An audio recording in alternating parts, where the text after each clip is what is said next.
Hello every one. റെസ്റ്റോറൻറ്റിലൊക്കെ കിട്ടുന്ന അതേ രുചിയിലൊരു paneer butter masala തയ്യാറാക്കിയാലോ? അപ്പോൾ അതിനായിട്ട് ഞാനിവിടെ 200 ഗ്രാം പനീറാണ് എടുത്തിട്ടുള്ളത്. ഇനി ഇതിനെ നമുക്ക് നല്ല വൃത്തിയായിട്ട് ക്യൂബ്സ് ആയിട്ട് കട്ട് ചെയ്ത് മാറ്റി വയ്ക്കാം. ഇനി ഒരു പാനിലേക്ക് അല്പം ബട്ടറും 2 ടേബിൾ സ്പൂൺ ഓയിലും ഒഴിച്ച് ഓയിലൊന്ന് ചൂടാകുമ്പോഴേക്കും അതിലേക്ക് കുറച്ച് മുളക് പൊടിയും മഞ്ഞൾപ്പൊടിയും ആവശ്യത്തിന് ഉപ്പും ചേർത്ത് നന്നായിട്ടൊന്ന് ഇളക്കി കൊടുക്കാം.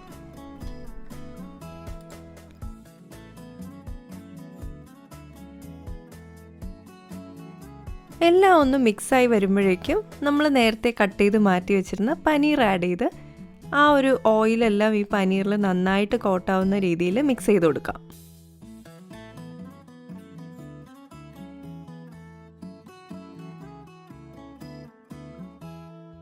ഇതിപ്പോൾ ഞാൻ പനീറിൻ്റെ 2 സൈഡിലും ചെറിയൊരു ക്രസ്റ്റ് വരുന്നവരെയാണ് ഫ്രൈ ചെയ്തെടുക്കുന്നത്.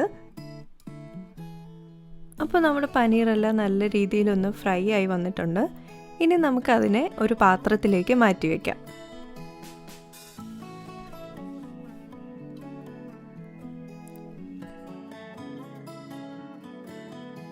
ഇനി അതേ പാനിൽ തന്നെ കുറച്ച് ബട്ടറും കുറച്ച് ഓയിലും കൂടി ആഡ് ചെയ്തിട്ട് നമുക്ക് സ്പൈസസ് ആഡ് ചെയ്ത് കൊടുക്കാം. ഞാനിവിടെ ആദ്യം ചേർക്കുന്നത് 2 ഏലക്കയാണ്. അതിനുശേഷം ഏകദേശം 3 ഗ്രാമ്പൂ, ഇനി ഒരു ചെറിയ കഷ്ണം കറുവാപ്പട്ട, അതിനുശേഷം 2 ബേ ലീവ്സ്.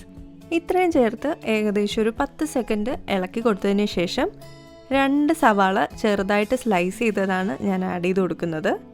അതിനുശേഷം 3 തക്കാളി ചെറുതായിട്ട് സ്ലൈസ് ചെയ്തത്, 3 വെളുത്തുള്ളി, 1 ഇഞ്ചിയുടെ കഷ്ണം, 4 വറ്റൽമുളക്.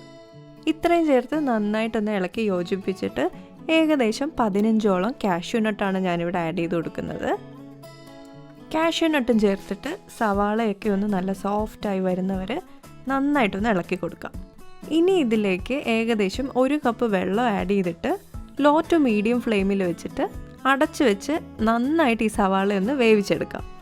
അപ്പോൾ നമ്മുടെ സവാളയൊക്കെ നന്നായിട്ടൊന്ന് വെന്ത് വന്നിട്ടുണ്ട്. ഇനി നമുക്ക് ഇത് നല്ലപോലെ തണുത്തതിന് ശേഷം മാത്രം മിക്സിയിലിട്ട് നല്ല മഷി പോലെ അരച്ചെടുക്കാം.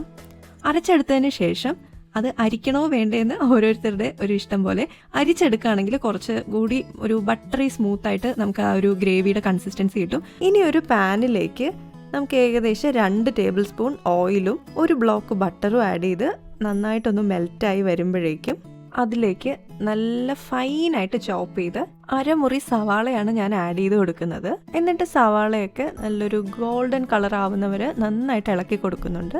അതിനുശേഷം നമുക്ക് ഇതിലേക്ക് പൊടികൾ ആഡ് ചെയ്യാം. ആദ്യം ഞാനിവിടെ ചേർക്കുന്നത് 1 ടീസ്പൂൺ ചില്ലി പൗഡറാണ്. അതിനുശേഷം 1/2 ടീസ്പൂൺ ഗരം മസാല, 1/4 ടീസ്പൂൺ മഞ്ഞൾപ്പൊടി, 1/4 ടീസ്പൂൺ ജീരകത്തിൻ്റെ പൊടി, ചെറിയ ജീരകത്തിൻ്റെ പൊടിയാണ്. അതിനുശേഷം 1 ടീസ്പൂൺ മല്ലിപ്പൊടി. ഇത്രയും ചേർത്ത് നമുക്ക് നന്നായിട്ടൊന്ന് ഇളക്കി കൊടുക്കാം. ഈ ഒരു പൊടികളുടെ പച്ചമണമൊക്കെ നന്നായിട്ട് മാറുന്നവരെയാണ് ഞാൻ ഇളക്കി കൊടുക്കുന്നത്. അതിനുശേഷം 1 ടീസ്പൂൺ ഉപ്പും കൂടി ചേർത്ത് ജസ്റ്റ് ഒന്ന് ഇളക്കിയ ശേഷം നമ്മൾ നേരത്തെ അരച്ച് വെച്ചിരുന്ന അരപ്പ് അതിലേക്ക് ആഡ് ചെയ്ത് കൊടുക്കാം.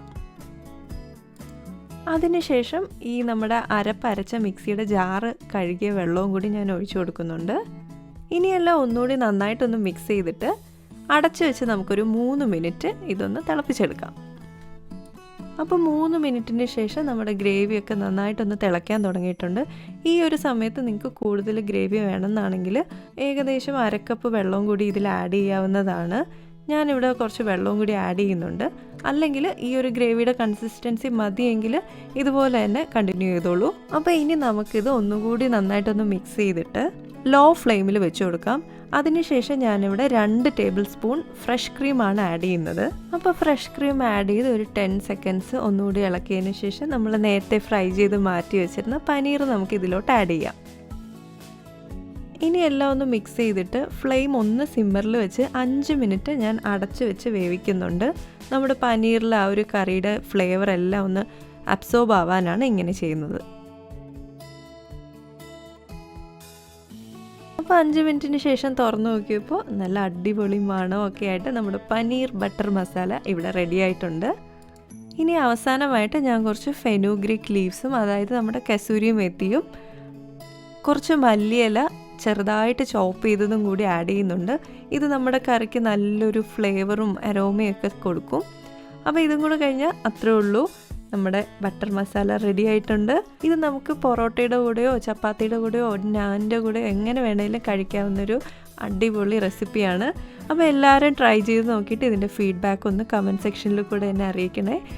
അപ്പോൾ വീഡിയോ ഇഷ്ടമായാൽ ലൈക്ക് ചെയ്യണം. ഇതുപോലത്തെ അടിപൊളി വീഡിയോസിനും റെസിപ്പീസിനുമായിട്ട് നമ്മുടെ ചാനൽ ഒന്ന് സബ്സ്ക്രൈബ് ചെയ്തേക്കണേ. അപ്പോൾ അത്രേ ഉള്ളൂ. Thanks for watching. See you in another video. By.